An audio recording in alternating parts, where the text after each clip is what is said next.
Bonjour Sophie Binet. Bonjour. Emmanuel Macron sera tout à l'heure à Dunkerque pour dévoiler l'implantation prochaine d'une usine de batteries taïwanaise. 5 milliards d'euros d'investissement, 3000 emplois directs à la clé. Ça sera la 4e du genre dans le Nord.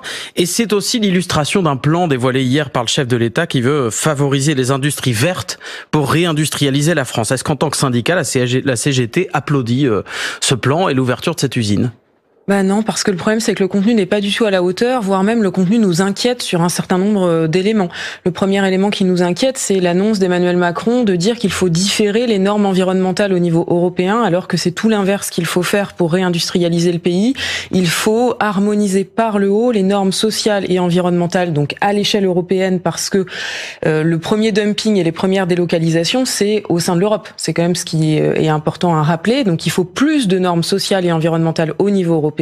Et il faut avoir une protection des frontières européennes pour taxer les produits qui ne seraient pas produits avec ces mêmes normes sociales et environnementales. Deuxième problème dans les annonces d'Emmanuel Macron, c'est que il nous annonce encore la même chose, c'est-à-dire de nouveaux cadeaux aux entreprises sans contrepartie, puisqu'il a annoncé un nouveau crédit d'impôt pour les entreprises. 1 milliard d'euros. Voilà, je rappelle qu'il y a déjà 200 milliards chaque année qui sont donnés aux entreprises sans aucune contrepartie ni condition. Et là, on fait juste en rajouter. Alors que ce sur quoi il faut agir, c'est justement ces aides publiques massives aujourd'hui qui sont un levier pour transformer notre économie et notre industrie et imposer des critères sociaux et environnementaux. Je voudrais être sur les contreparties. La création d'emplois, pour vous, n'est pas une contrepartie suffisante ? Parce qu'elle n'existe pas, en fait. La 3000 emplois, par exemple, dans cette Gigafactory que va annoncer Emmanuel Macron. Oui, d'accord, mais c'est de l'emploi pour la France. Oui, sauf que les 200 milliards d'aides publiques et le milliard qui est annoncé n'est pas lié à une contrepartie en matière d'emploi, de salaire ou d'environnement. La preuve, c'est que... sans être lié à des contreparties, il y a quand même des créations d'emplois. Oui, sauf que franchement, on n'en est pas à crier cocorico parce que en matière industrielle, on arrive péniblement à la situation à laquelle on était en 2014, qui est un point historiquement bas en France et en Europe. C'est-à-dire que l'emploi industriel en France, c'est 9% de l'emploi. C'est 2 fois moins que en Allemagne, au Japon, en Italie, etc. Et c'est un point bas auquel ça fait longtemps qu'on n'était pas arrivé, enfin on n'était jamais arrivé. Et puis en plus, le deuxième chiffre dont devrait parler l'exécutif et dont il devrait s'inquiéter, c'est quand même la balance commerciale déficitaire.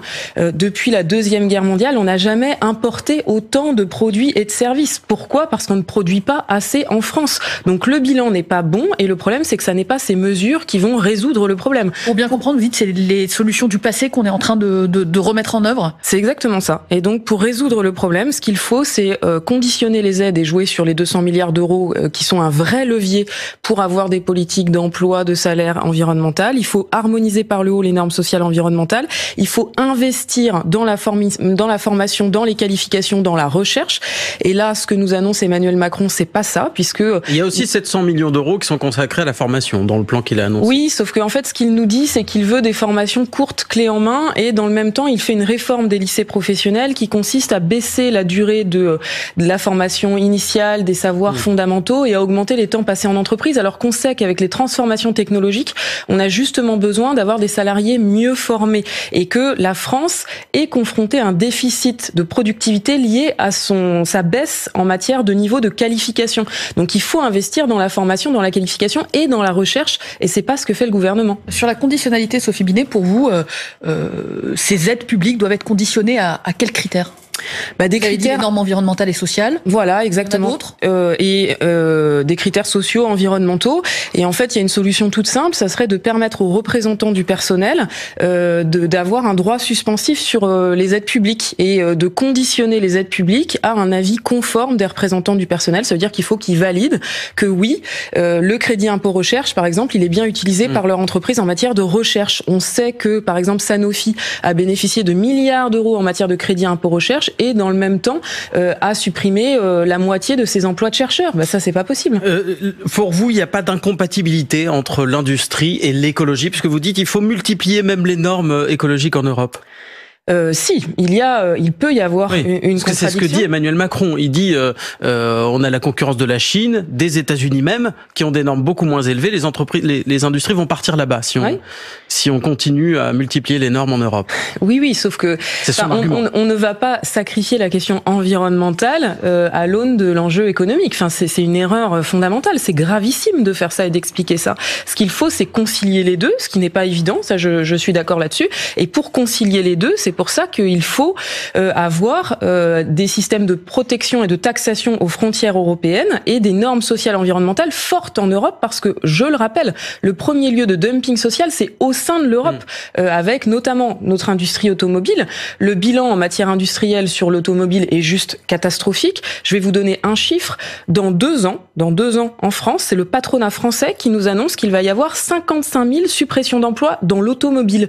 Ces suppressions d'emplois, c'est pas pour partir en Chine, c'est d'abord pour partir en Europe de l'Est, en Europe du Sud. Et le problème, c'est qu'avec ces mesures, Macron ne lutte absolument pas contre ça. Mais c'est donc une bonne nouvelle qu'on ouvre des gigafactories, donc des usines de batteries en France. On est en train de construire une filière industrielle en France. Oui, mais le problème, c'est qu'est-ce qu'on fait de la filière industrielle du thermique ? En France, on a quasiment 200 000 emplois qui sont liés aux moteurs thermiques. Qui seront interdits à la vente pour les voitures neuves en 2035. Et donc, aujourd'hui, il n'y a aucune stratégie industrielle de reconversion de ces sites et de ces entreprises. Et juste, il y a des stratégies cyniques des grands constructeurs automobiles qui se désengagent et qui laissent leurs sous-traitants payer. Je vais vous prendre un exemple. Les fonderies. Donc, les fonderies, c'est des usines qui fabriquent les composants des moteurs thermiques. On est en train de toutes les fermer en France. Il y en a une qui s'appelle la SAM, c'était la société avéronaise de métallurgie, qui a fermé après plus de 2 ans de lutte des salariés, 350 emplois. On avait une demande simple, la responsabilité du donneur d'ordre, qui est Renault, c'est le donneur d'ordre principal. Je rappelle que l'État est premier actionnaire. Le gouvernement, l'État, n'a rien fait et a laissé les ouvriers seuls pendant 2 ans sur un conflit qui se finit par la suppression de 350 emplois, premier employeur du département. Bravo. Sophie Binet, secrétaire générale de la CGT, il y a un conflit qui n'est pas encore terminé selon vous, c'est celui qui porte sur la réforme des retraites. Vous demandez toujours l'abrogation de cette réforme. On va voir avec vous quelle est la stratégie que vous voulez adopter sur les jours, les semaines à venir. Le 8-30 France Info, Neil Alatrousse, Laurent Sénéchal. Toujours avec Sophie Binet, secrétaire générale de la CGT, il y a ce plan pour les industries vertes présenté hier par Emmanuel Macron, le déplacement d'aujourd'hui et lundi, le sommet Choose France au château de Versailles, semaine sous le signe de la compétitivité. En fait, lundi, Emmanuel Macron réunit le Gotha des investisseurs étrangers. Est-ce que la CGT appelle à manifester devant le château de Versailles ? Écoutez, pas à ma connaissance, mais peut-être ça va changer dans le week-end. À ce stade, vous ne dites pas à vos troupes que c'est un des déplacements du chef de l'État qu'il faut accueillir avec... Écoutez, les initiatives de la CGT, elles sont pas décidées depuis mon bureau à Montreuil. Je vais vous donner un scoop, c'est les équipes locales qui le décident dans les entreprises ou dans les territoires. Donc peut-être que le territoire concerné a décidé ça et que je ne suis pas au courant. Il n'y aura pas de coupure de courant, par exemple, à Versailles? Eh bien, je ne sais pas, c'est les salariés qui le décideront, mais j'imagine que c'est comme l'Élysée, je vais vous dire un scoop, l'Élysée a un groupe électrogène pour se garantir, et c'est bien normal, c'est une sécurité énergétique qu'il faut assurer. C'est le cas pour la majorité des infrastructures, donc je pense que c'est la même chose à Versailles, ou sinon on sait qu'il y a un éclairage par bougie qui fonctionne bien à Versailles. Je vous parle de coupure de courant, c'est un clin d'œil en quelque sorte au mouvement social, à la manière, la stratégie employée par la CGT, certaines branches en tout cas de la CGT, de couper le courant dans certains événements. Vous appelez toujours à perturber par exemple le Festival de Cannes, toujours pour appeler au retrait de la réforme des retraites. On appelle à multiplier les initiatives, les actions pour gagner le retrait de cette réforme des retraites. On appelle les salariés, les jeunes à manifester, faire grève, se mobiliser massivement le 6 juin prochain lors de notre prochaine journée d'action. Vous parlez des jeunes, ils étaient que 300 par exemple hier à Paris contre la réforme des retraites. Oui, mais sur les grandes journées d'action et de manifestation, il y a beaucoup de jeunes qui sont présents. C'est important parce qu'ils se sentent concernés aussi par cette réforme des retraites. Et donc le 6 juin prochain, le 6 juin c'est une date qu'on connaît bien en histoire de France, c'est la date du débarquement. Eh bien, nous appelons pour le D-Day, le jour J, à débarquer la réforme des retraites et à venir massivement dans la rue à nouveau pour une 14e journée d'action pour forcer le gouvernement à reculer, sachant que le point d'intérêt, c'est que les parlementaires prennent les choses en main. Et donc, il y a une proposition de loi qui est inscrite à l'ordre du jour le 8 juin, 2 jours après notre grande journée d'action. Et son contenu est extrêmement simple puisque c'est l'abrogation de la réforme. C'est l'abrogation, en l'occurrence, d'un article article de la réforme, celui qui porte l'âge de départ à la retraite à 64 ans. Et qui allonge la durée de cotisation. Oui, mais que du coup, qui fait un peu peur à certains élus, les Républicains, ceux qui avaient voté la censure, et qui là estiment que il aurait fallu revoir de fond en comble la réforme, pas seulement abroger cet article. Écoutez, il y a 2 propositions de loi qui sont inscrites pour l'instant à l'ordre du jour pour le 8 juin. Une qui abroge toute la réforme et l'autre seulement cet article. C'est celle-là qui a le plus de chances de passer. Nous, la CGT, on est favorable à l'abrogation totale de la réforme. Donc si les Républicains veulent soutenir celle-là, ça serait une excellente nouvelle. En attendant, je pense que ce qui est très important, c'est que les députés auront enfin la possibilité de s'exprimer le 8 juin prochain. Il faut qu'ils fassent entendre le fait qu'ils ont compris ce qui se passait dans le pays et qu'ils permettent une sortie de crise par le haut, qui nous permettent de tourner la page. Et pour ça, il faut que cette réforme soit abrogée. Vous entendez ce que vous dit le gouvernement, hein, que ce texte soit voté ou pas, il n'y aura pas de recul sur la réforme des retraites. C'est la phrase d'Elisabeth Borne hier depuis la Réunion. C'est assez irresponsable, dit-elle, de laisser croire que cette démarche permettra de revenir sur la réforme des retraites. Mais c'est quand même très grave d'entendre ça de la part de la Première ministre. Quel mépris du Parlement. C'est le Parlement qui fait les lois et j'espère que c'est ce que les parlementaires rappelleront le 8 juin prochain. Ce que disent les ministres, c'est que il peut y avoir un vote de l'Assemblée nationale, mais que, comme il doit y avoir des votes conformes Assemblée, Sénat, que le texte doit revenir à l'Assemblée, repartir au Sénat, qu'au final, il n'y aura pas d'abrogation de la réforme. C'est le sens de ce que dit l'exécutif. Sauf que ce que savent très bien les ministres, c'est que, in fine, le dernier mot revient toujours à l'Assemblée nationale. Et que là, si l'Assemblée nationale vote en première lecture la proposition de loi, ça veut dire qu'elle peut aussi la voter en dernière lecture. Et puis, moi, j'ajoute que si cette proposition de loi était votée le 8 juin prochain, ça serait un coup de tonnerre. On voit déjà d'ailleurs dans les déclarations que le gouvernement en prend acte et cherche à déminer en faisant quelque chose qui serait anecdotique de l'ordre du symbole. Mais pas du tout. Ce sera pas un vote symbolique pour vous? Mais absolument pas. En fait, ça veut dire qu'il n'a jamais eu lieu. Exactement. Sur la réforme des retraites. Exactement. Ça veut dire qu'il y aurait en navette parlementaire une proposition de loi d'abrogation de la réforme. Et donc, la réforme ne pourrait pas s'appliquer au 1er septembre prochain, sachant que les parlementaires sont en train de débattre d'une loi qui abroge justement cette même réforme. Donc, le 8 juin, au soir, si la réforme était votée, nous appellerions immédiatement le gouvernement à tirer les leçons du vote de l'Assemblée nationale et à suspendre immédiatement l'application de la réforme. Ça serait irresponsable. Oui. De maintenir ce calendrier à marche forcée. On comprend l'enjeu, mais si à l'inverse, le vote est rejeté par l'Assemblée? Écoutez, si à l'inverse le vote était rejeté, on va voir. Moi, j'attends de voir. Et ça signerait la fin du mouvement contre la réforme des retraites? Non, je ne pense pas, parce que l'intersyndicale est déterminée, les salariés sont déterminés également, et je pense que l'avis de la population est très clair. C'est 95% des salariés qui sont opposés à cette réforme. Donc nous l'avons dit depuis le début. Il faut retirer cette réforme, sinon il n'y aura pas de retour à la normale. Quoi qu'il se passe le 8 juin, cette position demeurera, ça c'est évident. C'est pour ça que nous appelons les parlementaires à prendre leurs responsabilités, parce que sinon il n'y aura pas de sortie de crise. Leur vote le 8 juin peut permettre une sortie de crise et peut justement redorer le blason de l'Assemblée nationale. Donc c'est très important que les députés jouent leur rôle le 8 juin prochain. Pour poursuivre sur le volet politique et parlementaire, Sophie Binet, il y a une autre proposition de loi pour abroger cette réforme des retraites, c'est celle qui est déposée par le Rassemblement national. Alors elle est a priori pas programmée pour l'instant à l'agenda de l'Assemblée nationale, elle le sera bien plus tard. Est-ce que vous y voyez un plan B, une nouvelle chance d'abroger la réforme si le 8 juin ça se passe mal? Non, pas du tout, parce que cette proposition de loi, je pense, ne serait pas votée par les autres groupes. D'ailleurs, c'est pas un scoop, en fait. Tous les autres groupes politiques ont aussi déposé des propositions de loi d'abrogation. Les communistes ont fait une proposition de loi d'abrogation, France Insoumise également, les socialistes également. Mais voyez où je veux en venir. Le Rassemblement national, aujourd'hui, dans les sondages, est crédité comme étant le parti qui bénéficie le plus de cette contestation sociale. Et manifestement, avec cette proposition de loi, Marine Le Pen compte poursuivre cette volonté qui est sienne de dire « je suis finalement la meilleure défenseure des travailleurs ». C'est complètement faux, parce que dans le mouvement social, le Front National a été complètement absent, et donc n'a rien fait en soutien. Et puis surtout, nous dénonçons l'imposture sociale du Rassemblement National, qui fait l'inverse de ce qu'il dit, c'est-à-dire que il prétend défendre les salariés en matière sociale, sauf que dans le même temps, à l'Assemblée nationale, nous regardons les faits, nous regardons les votes. À l'Assemblée nationale, à chaque fois qu'il a fallu voter sur la question des salaires, le Rassemblement national a voté contre l'augmentation des salaires, le Rassemblement national a voté pour la multiplication des exonérations de cotisations cotisations sociales et des cadeaux fiscaux aux employeurs qui, justement, cassent la sécurité sociale et cassent le financement de nos retraites. Et pire, aujourd'hui, le Rassemblement national nous explique que, du coup, pour financer les retraites, comme ils ne veulent pas mettre en place des cotisations sociales et augmenter les salaires, ils nous expliquent que pour financer les retraites, il faudrait que les femmes fassent plus d'enfants et il faudrait faire la préférence nationale et exclure les immigrés d'un certain nombre de droits sociaux. C'est scandaleux. Les femmes ne sont pas des ventres, on n'est pas là pour repeupler le pays et pour aller justement avoir des mesures démographiques qui vont contre l'émancipation des femmes. C'est extrêmement grave. Sophie Binet, vous irez mercredi à Matignon. Qu'est-ce que vous allez dire à Élisabeth Borne? Pourquoi d'abord vous y allez? Nous allons lui dire une chose toute simple, c'est qu'il faut retirer cette réforme, sinon les 4 années qui restent de quinquennat c'est pour ça que vous y allez. Extrêmement compliqué.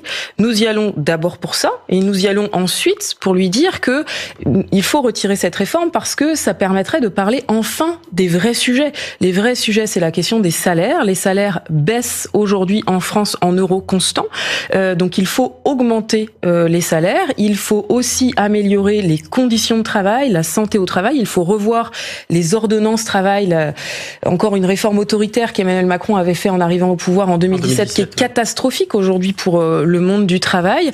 Il faut mettre en place des mesures pour l'égalité femmes-hommes. Lui dit, c'est ce qui a permis de faire baisser le chômage. Je reviens à l'interview dans Challenge, il dit toutes les accusations ou tout le propos qui a été porté sur ma politique économique et sociale, aujourd'hui ça donne des résultats, faible taux de chômage, réindustrialisation, de nouveaux emplois qui se créent dans le secteur industriel. Oui, la réindustrialisation, j'en ai parlé tout à l'heure, c'est-à-dire que là on arrive péniblement au niveau d'industrie de 2014, donc franchement il faut être un peu honnête dans l'analyse de son bilan politique. Qui ont nui au monde du travail. Ah oui, clairement. Même si elles ont fait baisser le chômage. Elles n'ont pas fait baisser le chômage. Il n'y a aucun économiste qui peut démontrer le lien entre les réformes du Code du travail et la baisse du chômage et la création d'emplois. On ne crée pas d'emplois en facilitant les licenciements. Alors pourquoi il a baissé le chômage ? Pourquoi il a baissé? Du fait d'une conjoncture et d'un contexte général. C'est pas cette réforme du Code du travail qui a permis de faire baisser le chômage. Et puis, je rappelle quand même qu'en France, il y a toujours 5 millions de chômeurs. On fait comme si c'était le plein emploi, mais c'est pas vrai. Il y a 5 millions de personnes qui, aujourd'hui, en France, sont privées d'emploi. Donc, encore une fois, un peu de modestie dans l'analyse du bilan. C'est 5 millions quand on prend en compte à la fois ceux qui sont en recherche d'emploi, mais qui ont un emploi, et ceux qui n'ont pas d'emploi du tout. Oui, et ceux qui sont en activité réduite et qui voudraient travailler plus et ne le peuvent pas, c'est notamment le cas de beaucoup de femmes. Sophie Binet, vous restez avec nous, secrétaire générale de la CGT, invitée du 8-30. Le 8-30 France Info, Neil Alatrousse, Laurent Sénéchal. Toujours avec Sophie Binet, secrétaire générale de la CGT, mardi, mercredi, 2 jours de concertation à Matignon. Vous fermez le bal à la CGT, vous êtes les reçus mercredi à 17h. Il n'y a pas d'ordre du jour précis. Vous nous avez dit que vous allez évoquer le retrait de la réforme des retraites. Est-ce que vous arrivez avec d'autres points que vous souhaitez voir à l'agenda avec des engagements fermes du gouvernement sur ces points-là? Les salaires? Oui. Donc il faut retirer la réforme des retraites, c'est ce que nous allons expliquer. Ça, je pense qu'on va passer un peu de temps là-dessus pour dire au gouvernement que non, on ne peut pas tourner la page parce que c'est une réforme violente, injuste, qui s'attaque à nos vies, qui nous vole chacune et chacun 2 ans de vie. Mais c'est le seul point. Je veux dire, si le gouvernement vous dit ça, on se mettra pas d'accord, mais la réunion se poursuit ou vous partez? Oui, parce que nous allons également porter nos exigences qui sont très claires, c'est qu'il faut mettre en place des mesures pour garantir les salaires, puisque les salaires baissent en euros constants.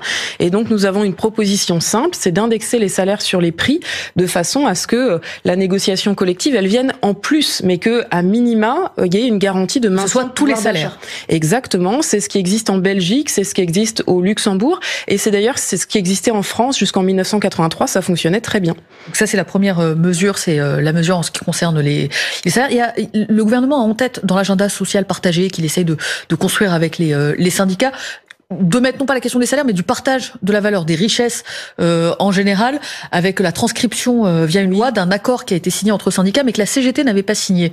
Pourquoi vous n'aviez pas signé cet accord entre syndicats patronat? On ne l'a pas signé parce qu'on trouvait qu'il était très insuffisant, puisque cet accord ne prévoit pas et ne permet pas d'augmentation collective de salaire. Or, le problème, il est bien là.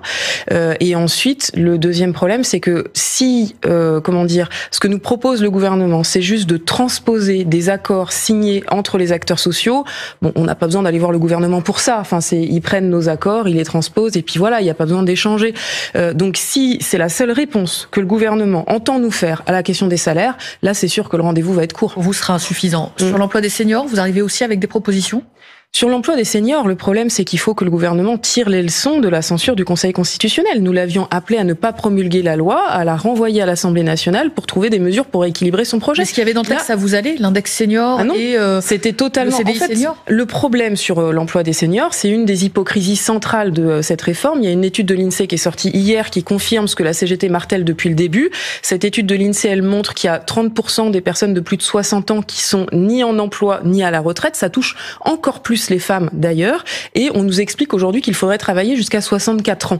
Et le gouvernement ne veut mettre en place aucune mesure contraignante pour forcer les entreprises à conserver les salariés âgés, parce que ce qu'on voit se multiplier dans les entreprises, c'est des plans de départ de salariés seniors. Par exemple, c'est ce que Orange est en train de faire actuellement, où elle licencie 700.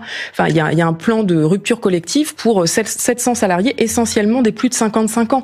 Bon, on voit bien qu'il y a une contradiction totale. Ces plans-là doivent être interdits pour vous, les plans de départ collectif de seniors en entreprise? Oui, tout à fait. Il faudrait les interdire purement et simplement. Voilà, les ruptures conventionnelles collectives, par exemple, déjà on était contre le principe, mais alors encore plus pour des seniors de plus de 55 ans, c'est scandaleux. Et là, encore une fois, au-delà du blocage sur la réforme des retraites, vous irez négocier avec le gouvernement sur ces points-là, sur un futur projet de loi qui reprendrait ces propositions? Nous allons porter auprès du gouvernement nos exigences, donc l'exigence d'augmenter les salaires, l'exigence de revenir sur les ordonnances Macron. Mais donc le fil n'est pas rompu avec le gouvernement, c'est ça que je veux dire. Vous allez continuer à discuter avec le gouvernement. Le fil est sérieusement rompu avec le gouvernement quand même. Tout coûtera plus cher, disait Laurent Berger de la CFDT, vous êtes d'accord avec lui? Tout à fait, c'est-à-dire que là il y a une défiance profonde dans le pays, entre le pays, le gouvernement, les organisations syndicales et le gouvernement. Donc nos rendez-vous mardi, mercredi, probablement que ça va pas être particulièrement convivial, sauf si elle commence en nous disant je vous ai entendu, je retire votre réforme. Sophie Binet, les images qui ont choqué aussi ces derniers jours, la semaine dernière notamment, c'est cette manifestation néo-nazie à Paris. Il y a aussi eu la démission fracassante du maire de Saint-Brévin en Loire-Atlantique après l'incendie de son domicile. Il pointe du doigt l'extrême droite après avoir reçu des menaces. Il voulait construire un centre d'accueil de migrants sur sa commune. Depuis ces faits divers, Gérald Darmanin, le ministre de l'Intérieur, a annoncé qu'il voulait interdire toutes les manifestations de l'ultra-droite en France. Est-ce que vous êtes d'accord avec lui? Est-ce que vous l'applaudissez? Le problème, c'est qu'il ne l'ait pas fait avant et qu'il ait autorisé cette manifestation scandaleuse avec des gens cagoulés qui défilent en plein Paris de façon extrêmement menaçante. Et donc, on voit bien qu'aujourd'hui, il y a un problème avec une parole décomplexée de l'extrême droite, un maire qui appelle au secours pendant des années, que personne n'aide et qui est contraint à démissionner pour protéger sa famille. C'est quand même extrêmement grave. Il y a un pouvoir de mesure. Il y a un deux poids, deux mesures, oui, avec de l'autre côté un mouvement social qui est réprimé. Sur le terrain, nous sommes confrontés à de la répression syndicale de façon de plus en plus inquiétante et de plus en plus importante. Répression syndicale, vous dites pas, c'est pas la répression des casseurs en manifestation, vous dites répression syndicale. Oui, répression syndicale. Par exemple, je vais vous prendre un exemple. Une entreprise du Vaucluse dans laquelle il y a eu 20 jours de grève pour l'augmentation des salaires. C'est une entreprise de logistique qui s'appelle Sonologue. Et donc là, il y a 25 grévistes qui viennent de recevoir des courriers de licenciement et des entretiens et qui sont dans une procédure de licenciement pour fait de grève. Que fait le ministère du Travail là-dessus? Juste sur ces manifestations néo-nazies, on aurait pu savoir avant que les gens allaient venir avec des cagoules, qu'ils allaient faire des saluts nazis? Écoutez, si c'est pas le cas, faut s'inquiéter sur nos services de renseignement quand même. Mais il n'y a pas une question quand même du droit à manifester en France, le fait de les interdire a priori, ces manifestations? En fait, ces manifestations, elles avaient été déposées par une organisation. La préfecture savait quelle était l'organisation qui l'avait déposée. Donc il y a un minimum de contrôle à avoir quand même. Je vous pose la question différemment. Si c'était des organisations d'extrême gauche, vous tiendriez le même discours? Non, parce que justement, la différence avec le gouvernement, c'est que nous ne mettons pas dos à dos l'extrême droite et l'extrême gauche.